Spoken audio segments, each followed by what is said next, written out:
Alléluia. Oui, frères et sœurs.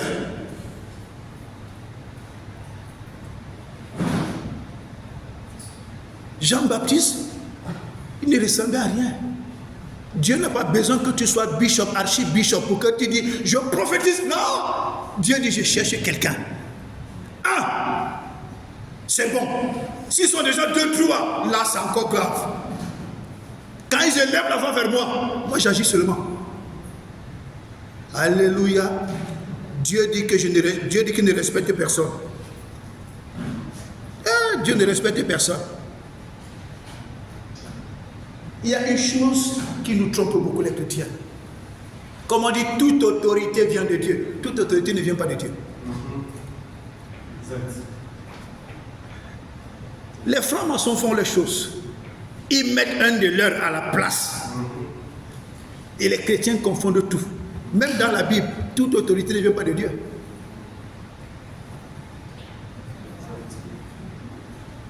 Il est écrit toute autorité vient de Dieu. Maintenant, Dieu nous donne la sagesse, le discernement et l'intelligence. Si tu ne discernes pas que ça, ce n'est pas l'autorité de Dieu, tu peux pas l'embrasser, le gars va te tuer. Non, Dieu a dit que toute autorité vient de Dieu. Non, il faut discerner. Il faut discerner. Alléluia. Le même Dieu là, dans Acte 12, je crois verset 24, il était Hérode et roi. La Bible dit que Hérode était un Dieu. Il n'écoutait personne. Hérode faisait ce qu'il voulait. Mais il ne savait pas que Dieu attendait le bon jour pour lui faire sa dure. Alléluia. Il veut dire que le jour ne s'attendait même pas. Il est monté sur ses estrades avec ses habits de roi. Il a commencé à haranguer, à se moquer, à insulter le peuple. La Bible dit que Dieu a envoyé l'ange. Il a dit à l'ange que viens. Tu vois l'homme là, va finir avec lui, c'est bon, comme ça. Donc la Bible dit que l'ange est descendu. L'ange l'a frappé. Il est tombé, il a pourri sur place. Pourri sur place. Dieu ne respecte personne. Alléluia. Il y a des autorités que, au départ, Dieu était avec lui. Mais tellement l'homme a viré à un quart de tout, il est entré dans les affaires noires. Quand tu entres dans les affaires noires, Dieu te quitte. Dieu te quitte. Dieu t'établit. Tu es bien. Tu crois en lui. Après, tu peux entrer dans la rose-croix, dans la franc-maçonnerie, mais ce n'est pas eux qui t'ont établi. Dès que tu deviens franc-maçon rosé-chrétien, Dieu lui quitte. Dieu dit que, pardon, je ne me mélange pas, fais tes affaires. Il ouvre ton dossier, il met la date du jour où tu dois tomber. Il ferme son dossier, il met là, il dit à l'ange, occupe-toi de ça, rappelle-moi. Dès que la date arrive, l'ange lui dit, Dieu, tu as prévu que tel jour, tel monsieur doit tomber. Il dit, ah ok, il appelle maintenant l'archange qui doit s'occuper de faire tomber l'autorité. Il dit, prends, va exécuter.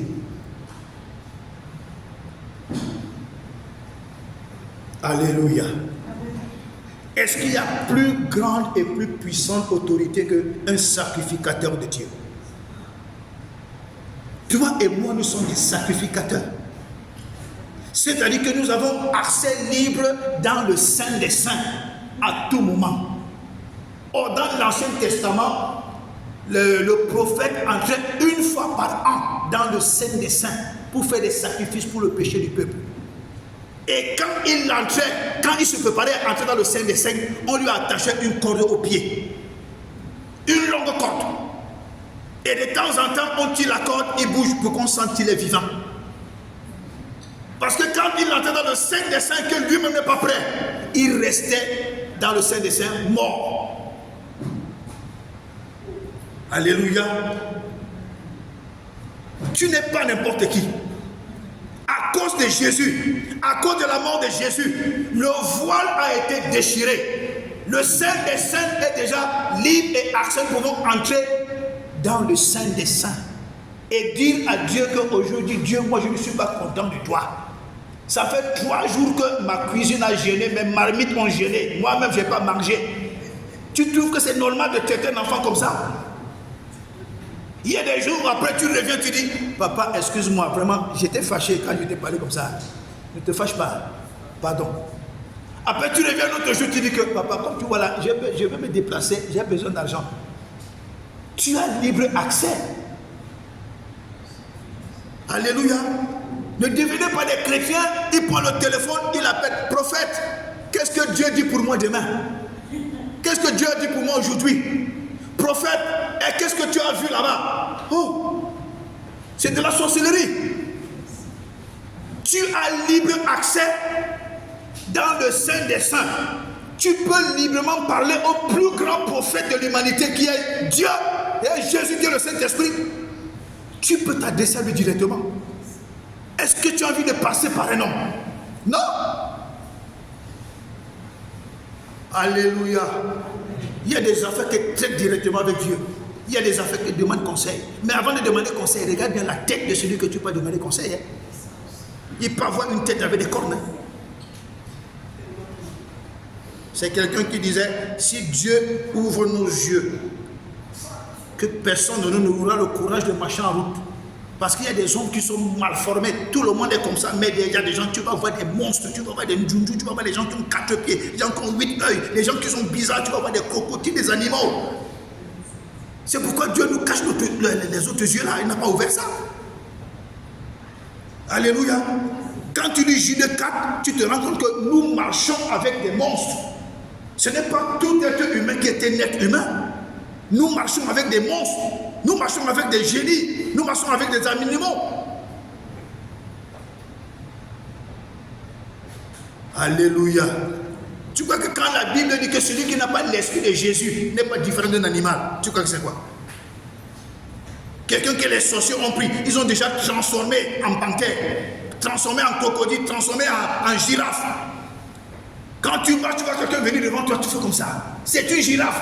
Après tu fais comme ça, tu vois un homme. Tu refais comme ça, tu vois une girafe, tu dis, hé, je suis où? Jean-Baptiste ne ressemblait à rien. Les gens te méprisent, les gens t'insultent, les gens te regardent méchamment, les gens te regardent avec un extrême mépris. Les gens te regardent et se disent que celui-là, il ne peut même pas payer une maison de 500 livres. Celle-là, elle marche de maison en maison. Celle-là, elle marche elle commande partout. Celle-là, partout, elle tend la main. Celle-là, elle dit sa vie déjà ici, là, c'est comme si c'est elle qui avait accouché la pauvreté. Pendant qu'ils le disent, pendant qu'ils le font, pendant qu'ils te tiennent de cette manière, il y a la moisson, il y a la semence, il y a la vie, il y a le ministère de Dieu qui est en toi. Toi, rends-toi seulement disponible. Il faut refuser tout ce qui est distraction. Ce qui est distraction, tue ta vie, tue ta destinée. Alléluia. Vous savez, j'écoute beaucoup, depuis un moment là, j'écoute beaucoup les vidéos des gens, les vidéos compliquées. N'écoutez pas ça. Quand tu n'as pas un niveau spirituel, il ne faut pas écouter ça. Et alors, j'ai écouté la vidéo d'une dame qui disait à toutes ses connaissances, à ses amis, aux membres de sa famille, à toutes ses connaissances, elle leur a dit, si quelqu'un ou quelqu'une parmi vous est abonné à cette catégorie de personnes dans Facebook ou dans YouTube, allez vous désabonner. Un, il a pris les influenceurs, les influenceuses. Deux, il a pris les influenceurs, les blogueurs, les blogueuses. Trois, il a pris les grands artistes qui font la grande musique là. Il a dit, désabonnez-vous de ces gens-là. Et je voulais écouter la vidéo jusqu'à la fin. Elle dit ceci parce que tous ces gens font une pratique que moi-même, je connais. Qu'est-ce qu'ils font? Tous ceux qui sont abonnés dans leur page, ils partent dans Facebook, ils tapent, ils ont les applications là. Toutes les photos apparaissent dans son téléphone. Il fait le tirage. Ta photo, c'est toi. Ta photo, c'est ta respiration. Ta photo, c'est ta soeur. Et quand il fait le tirage de toutes les photos, il prend vos photos, il dépose sur son sanctuaire. Et à partir de vos photos, il commence à se nourrir de vos énergies. Oui. C'est les chrétiens qui prennent tout à la légère. Même quand tu fais une vidéo, prie avant de faire une vidéo. Ceux qui t'écoutent, qui sont des hommes spirituels, pendant qu'ils t'écoutent, ils se connectent à toi. Dès qu'ils peuvent te trafiquer, ils entrent en contact avec toi, ils commencent à aspirer tes énergies. C'est pourquoi le Seigneur a pris le soin de dire, priez sans cesse.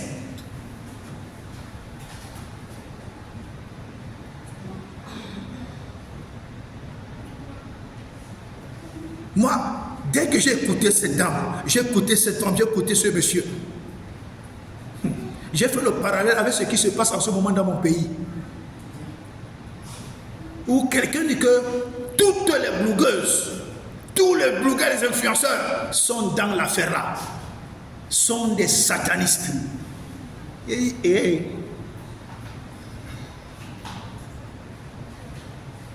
Désabonnez-vous. Désabonnez-vous de ces gens-là. Moi, depuis un moment là, quand les gens m'envoient les invitations dans Facebook, c'est seulement les marabouts. Les marabouts, les francs-maçons.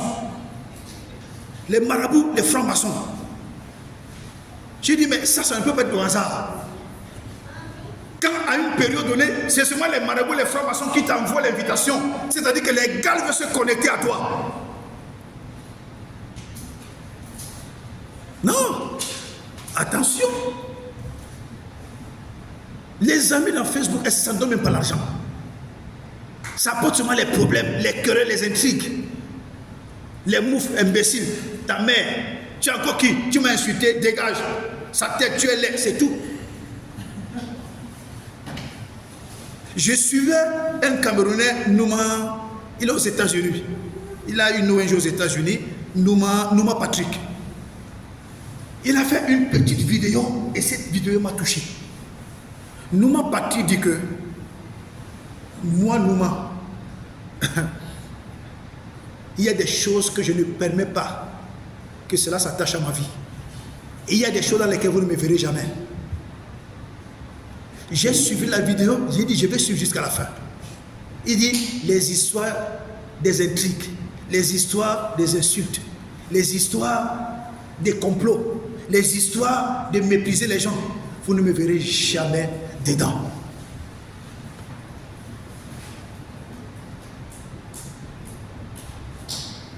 Ta photo, c'est toi. Ta photo, c'est toi. Je crois que le monsieur qui s'est assis et a mis sur pied la plateforme Facebook, YouTube, Instagram, Twitter, toutes ces choses, c'est sûr qu'en mettant sur pied ces applications, les gars avaient un plan derrière la tête.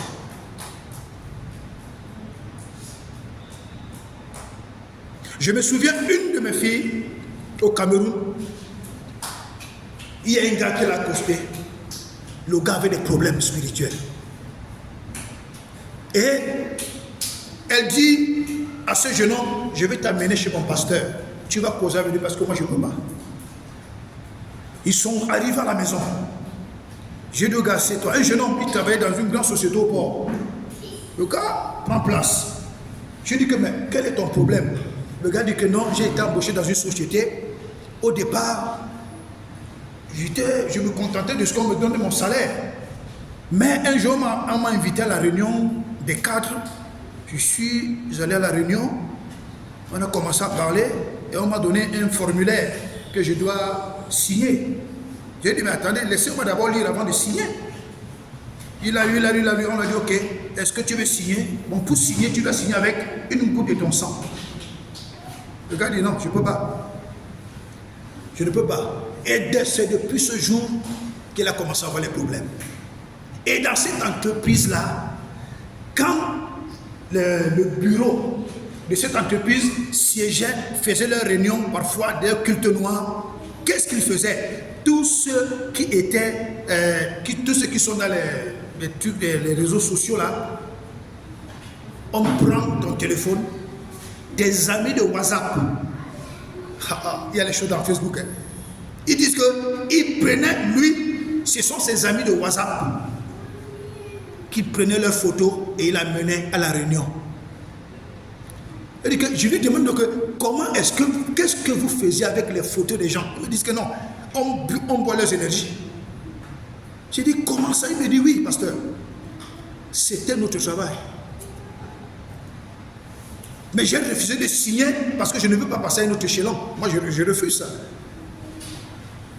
Il dit qu'on prend les photos, on les tire et à partir de ces photos, quand on fait des cercles, on commence à faire nos incantations, on boit, on se connecte à toutes ces personnes, on commence à sucer leurs énergies.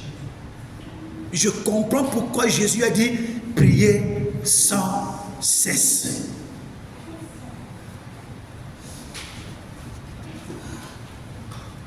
Alléluia. Si la Bible même dit que les serviteurs de l'autre sont sages, les fils du royaume ne sont pas sages, c'est très grave. Pourquoi? Parce que les fils du royaume prennent tout à la légère. Les fils du royaume prennent tout à la légère. Le chrétien est toujours prêt à dire laissez-nous ça. Vraiment, non, c'est rien. Non, c'est rien. Le c'est rien là. C'est ça qui peut te conduire à la mort. Alléluia. Nous sommes puissants. Nous sommes extrêmement puissants. Nous sommes extrêmement puissants. Nous sommes infiniment puissants.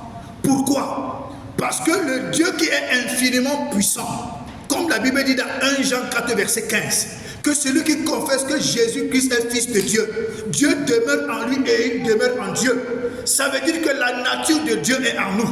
Ce que Dieu est en nous. Les capacités de Dieu sont en nous. La façon d'agir de Dieu est en nous.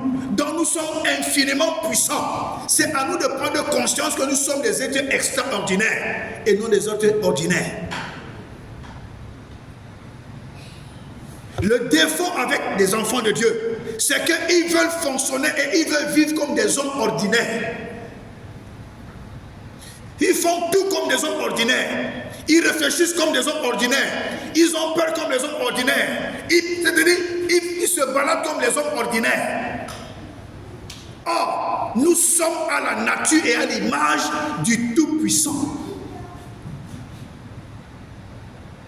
Faisons l'homme à notre image, à notre ressemblance, afin qu'il domine, qu'il ait la domination, qu'il soit puissant, qu'il soit redoutable.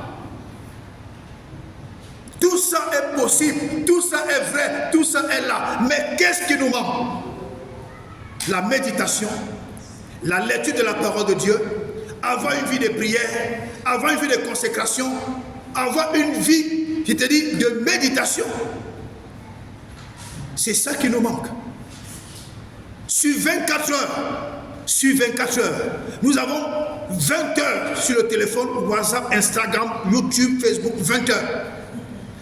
Les autres 4 heures qui restent, nous avons 2 heures seulement. Seigneur, je te rends grâce et je te bénis. Merci beaucoup. Les autres 2 heures qui restent, ce sont les faux commentaires.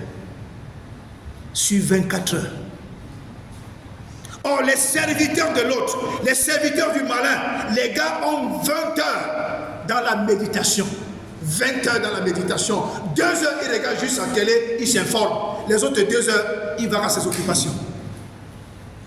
Les serviteurs du diable n'ont pas le temps pour la distraction. Lui, sa distraction, c'est quand il sort pour gagner une âme qu'il va donner à Satan. Lui, c'est sa distraction là-bas. Dans sa méditation, dans ce moment de communion, quand il veut monter l'échelon, il veut avoir un grade, il veut gagner un marché, il veut percer. Quand il médite, le diable lui dit, ok, aujourd'hui j'ai besoin de 3 cœurs. Le cœur des enfants de 6 mois. Le gars, c'est là, il va le trouver. Il va dans les hôpitaux. Le vol d'enfants, les trafics d'enfants, trafic de bébés, tout ça, vous croyez que c'est quoi? C'est pas pour rien. Le gars veut atteindre son objectif à tout prix. Et il sacrifie. Donc sur 24 heures, le gars a 20 heures de méditation avec son maître qui est Satan. Mais nous les enfants de Dieu, sur 24 heures, nous avons 24 heures sur cette pourriture qu'on appelle téléphone.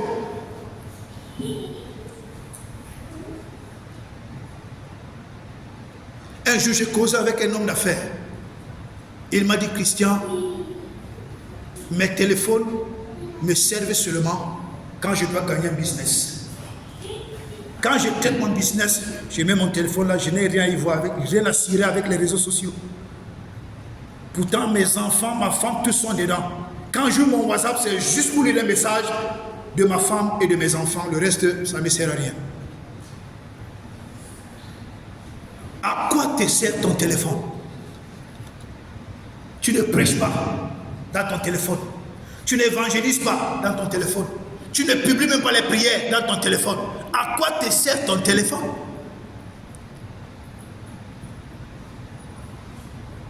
Tu achètes quelque chose à un si grand prix pour que Satan vienne te distraire dans ton téléphone. Mais utilise ton téléphone pour montrer à Satan que tu fais partie du royaume. Alléluia. Alléluia. C'est un apôtre, il est du côté du Congo, qui disait une fois dans ses prédications, cette affaire du téléphone ne nous laisse pas même nous-mêmes les apôtres. Si tu ne te fais pas violence, l'affaire du téléphone là va te bouffer du temps. Il faut se faire violence. Alléluia. C'est pourquoi Jean-Baptiste ne donnait pas de l'espace à la distraction. Répentez-vous car le royaume des cieux est proche. Répentez-vous car le royaume des cieux est proche. Répentez-vous car le royaume des cieux est proche. Jean-Baptiste savait là où se trouvait l'essentiel.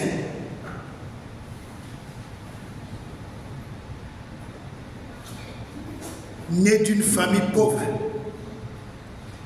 descendant d'une famille pauvre, le grand-père, le grand-père du grand-père, le grand-père du grand-père du grand-père, toute la famille de Jean-Baptiste était dans la pauvreté. Jean-Baptiste était la qualité de grand frère que tu pars chez lui, tu vas rentrer à pied. Je suis sûr que personne ne rendait visite à Jean-Baptiste parce que tout le monde se disait, comme on dit dans mon pays, en tout cas, il ne donne rien parce qu'il n'a rien. Mais les gens oublient une chose, la bénédiction de l'âme dépasse l'argent. Quelqu'un ne peut pas te donner l'argent, mais la bénédiction de son âme est générationnelle. L'argent peut finir demain, mais la bénédiction de l'âme est générationnelle. Elle ne meurt pas. Alléluia.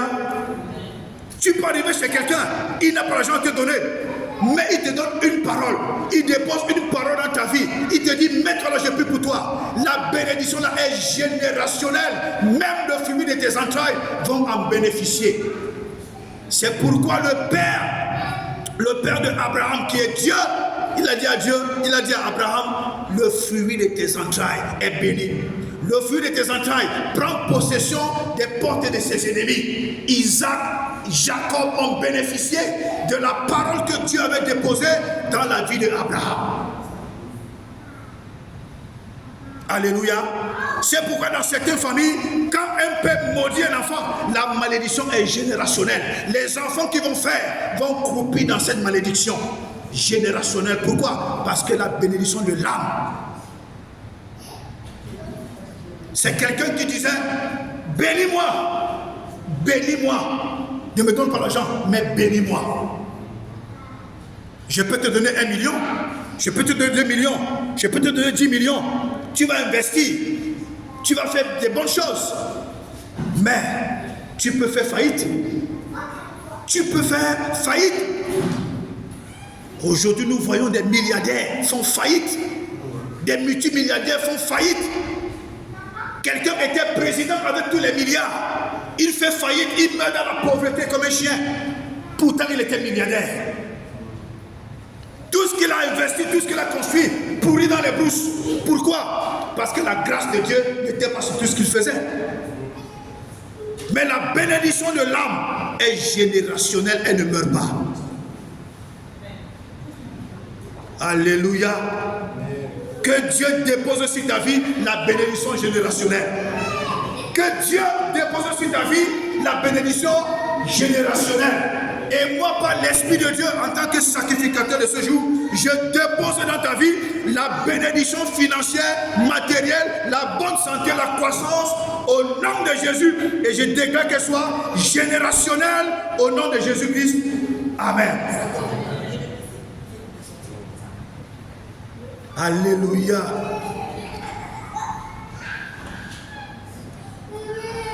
Frère, parlons encore de quelqu'un. Moïse. Moïse est né d'une famille de Lévi. Donc c'est-à-dire, le père et la mère étaient de la race des sacrificateurs. Moïse naît. Après, le roi se lève un matin et dit qu'il faut tuer tous les enfants juifs là, de 0 à 2 ans, tuer-les tous. Les parents de Moïse entendent ça, les juifs entendent. Hey. On prend Moïse, on met dans un panier, on va, on jette dans le Nil. Pendant qu'on le jette dans le Nil, sa sœur Myriam est là, elle regarde, elle suit le panier, et le panier va tomber chez une proche du Pharaon. Les mathématiques de Jésus sont... Tu ne peux pas comprendre. Tu ne peux pas comprendre. L'enfant grandit dans le palais. Il connaît toutes les lois, toutes les techniques mystiques, magiques, intellectuelles de l'Égypte. Il mange avec des cuillères en or. Il mange dans des plats en or. Tout ce qu'il mettait sur lui était riche, chic, beau.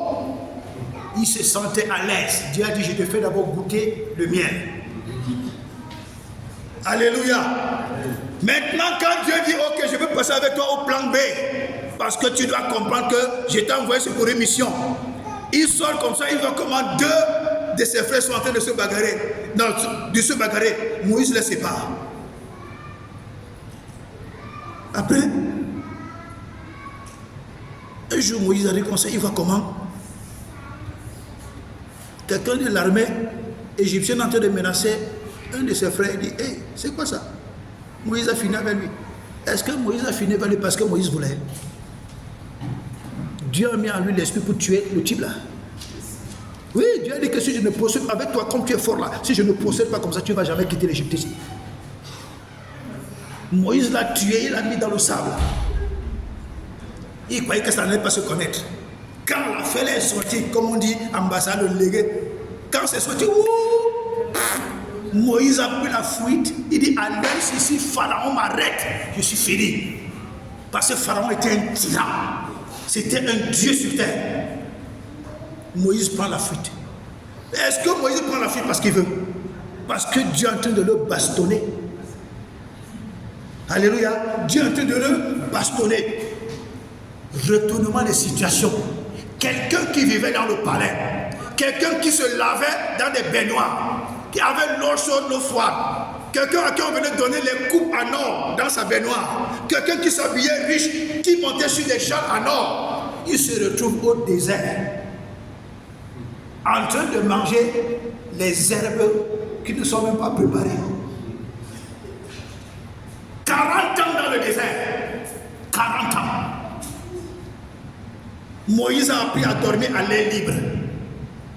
Moïse a appris à chercher l'eau. Dans le désert, je vais trouver l'eau. Il y a l'eau aussi tout. Il cherchait le pouvoir. Moïse se posait toutes les questions dans le désert. Dieu, pourquoi tu peux me faire ça?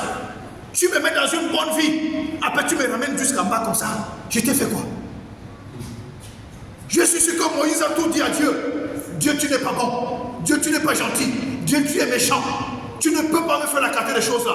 Tu me mets dans le palais, là où je ne manque de rien. Maintenant, tu m'envoies dans le désert, là où je manque de tout. Tu es sûr que Dieu t'est sérieux? Dieu, lui, il s'en fout de tout ça. Dieu n'est pas sensible. Dieu, lui, c'est son plan. Quand son plan n'est pas là, il va te tordre le cou. Alléluia. Moïse se bataille, Moïse se bataille, Moïse se bataille, Moïse se bataille, Moïse se bataille. Il a tout dit là-bas pendant 40 ans dans le désert. Il était à la formation à côté de son beau-père. Son beau-père lui apprenait comment on vit dans le désert. Son beau-père apprenait comment on peut amener les bœufs au pâturage. Son beau-père l'apprenait comment, quand il commence à faire froid, Moïse dormait même sans se laver. Il y a des jours même qu'il se lavait sans savon. Je suis sûr que Moïse ne mettait même pas la crème sur son corps. Du palais à ce niveau de vie. Si c'était toi là, c'est que tu as dit à Dieu que Dieu, je ne suis plus avec toi. Jésus, je ne suis plus avec toi. Dans l'église là, on mangeait les gens, je ne parle plus là-bas.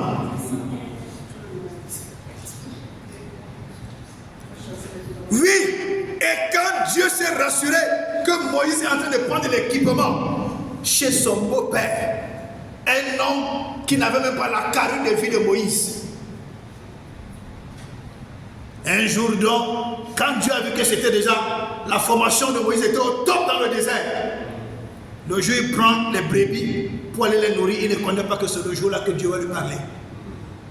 Pendant qu'il amène, il voit une montagne. Il dit, mais quel est ce genre de montagne qui sort la fumée comme ça? Je vais un peu monter voir.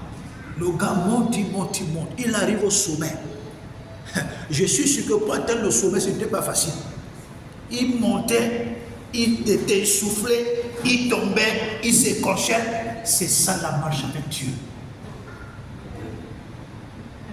La marche avec Dieu, ce n'est pas les Santiago au-dessus des pieds. Aujourd'hui, ce sont les Santiago, demain, ce sont les babouches. Après, demain, les babouches se coupent.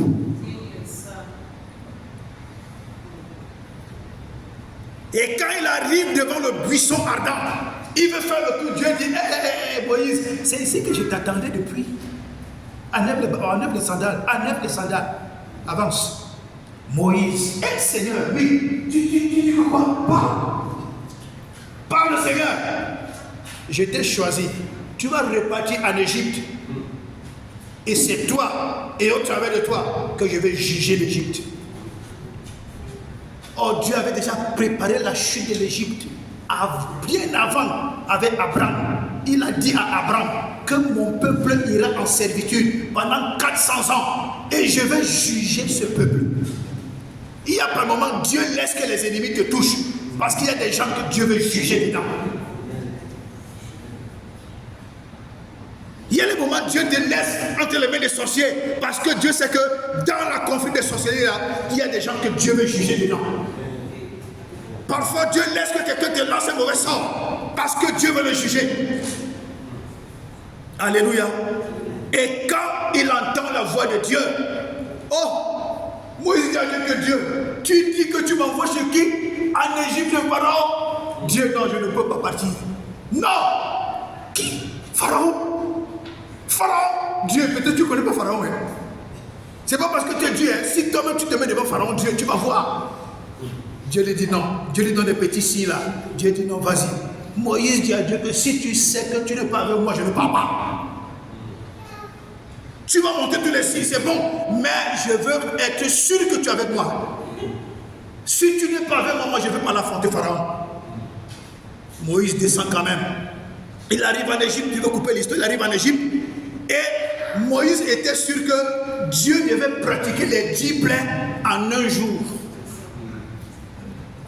Moïse, en allant dans le palais le premier jour pour parler à Pharaon, il était sûr que comme Dieu m'a dit que je suis avec toi, et que les 10 plaies là, je vais juger l'Égypte en leur frappant des 10 plaies, Moïse était sûr que ça va se faire en un jour. L'affaire de Dieu, ce n'est pas facile. Hein? La marche avec Dieu n'est pas facile. Hein? Ce n'est pas facile.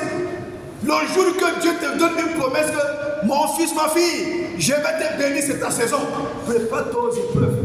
C'est ça. Prépare-toi aux épreuves. Le jour où tu reçois un message que change de vie. Ok, c'est bon. Fais tout pour changer. Le jour où tu reçois un message où tu vas, je te maudirai. Je maudirai ta maison. Dis que, hé Dieu, Seigneur, tu ne maudis pas ma maison. Dieu me pardonne. Qu'est-ce que j'ai encore fait de mauvais? C'est là que tu commences à faire un check-up intellectuel là, et check-up spirituel. Dieu, qu'est-ce que j'ai? Là où est-ce que j'ai encore fauté? Parce que Dieu envoie ce genre de message, il sait que tu vas te préparer spirituellement et la bénédiction va venir. Alléluia. Moïse parle à Pharaon. Il se rend compte que l'affaire est gâtée. Pharaon est contre lui. Pharaon encore endurci les travaux des fils d'Israël. Il rentre vers le peuple dit que tu es venu nous rendre la vie difficile. Moïse, nous on va te tuer. Fous le camp là, tu es venu. Moïse dit que Dieu, tu m'as mis dans quelle situation comme ça, mon frère? Si tu savais que c'était vous, il fallait me laisser dans mon coin tranquille. Dieu dit non, Moïse, calme-toi. C'est moi qui suis en train d'endurcir le cœur de Pharaon. Il est arrivé devant Pharaon à 10 reprises. Moïse a fait comme ça. D'abord pour traiter Pharaon là, dans la première épreuve. Parce que si Dieu avait fait tout facile, Moïse n'allait pas comprendre l'immensité de la puissance de Dieu.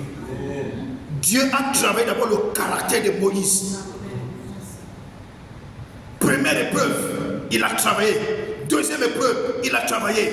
Avant, tu vas voir quand tu lis la Bible, à partir de la 8e, 9e, 10e plaie, Moïse était déjà transfiguré. Il n'avait plus peur. Il n'avait plus peur. C'est pourquoi quand vous voyez la 10e plaie, quand il est entré dans le palais, il a dit à Pharaon, donc c'est ce plan que tu as contre les enfants d'Israël. Sache donc que ce que tu as préparé là va se retourner contre les enfants de l'Égypte. Moïse avait changé, transfiguré, changé complètement. Il avait pris le bâton de leader. Il était devenu un véritable leader, physiquement que spirituellement. Alléluia. C'est pourquoi parfois vous voyez, il y a des moments où le leader a peur. Mais le leader doit chasser la peur. Il doit chasser la peur. Moi, il y a des moments où je reste comme ça, je dis, Seigneur, tu m'as mis dans quelle histoire comme ça?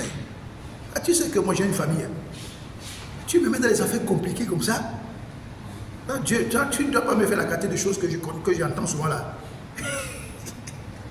Après, je dis que non. Un leader, c'est un sacrifié. Ouais.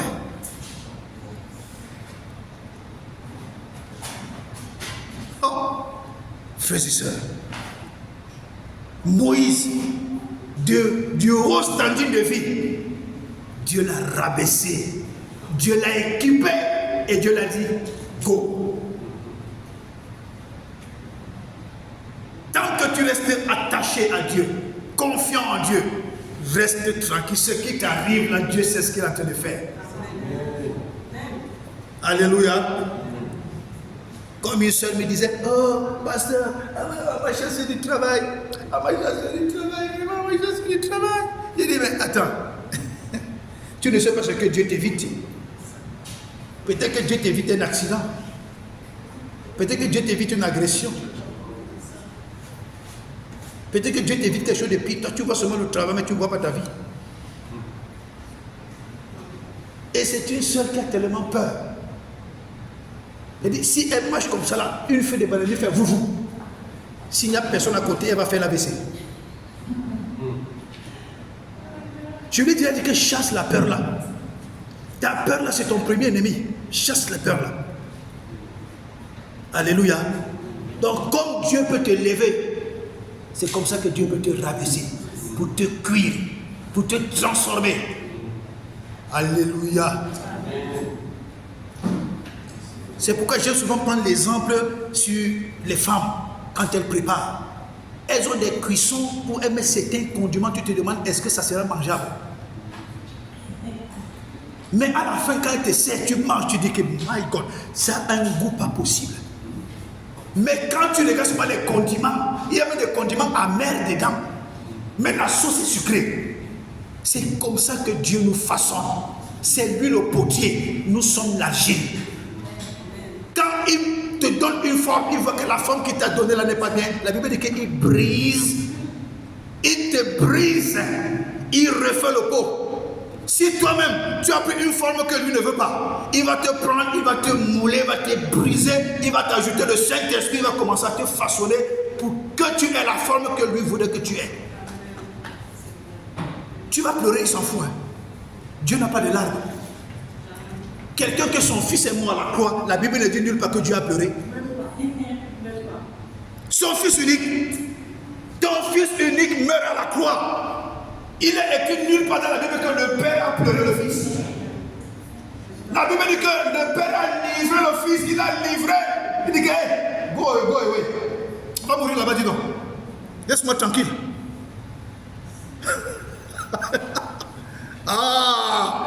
La fête de Dieu, c'est bien. Alléluia. Oui, parce que Dieu voulait que Jésus ait la forme que Dieu lui voulait que Jésus ait. La forme de serviteur. Que le plus grand parmi vous soit votre serviteur. Que le plus grand parmi vous soit votre serviteur. Les apôtres ont commencé à se bousculer. D'autres peuvent voir Jésus qui sera grand, qui sera premier ministre, qui sera président, qui sera juge, qui sera grand. Jésus dit, hey, c'est pas comme ça que ça se passe dans mon royaume.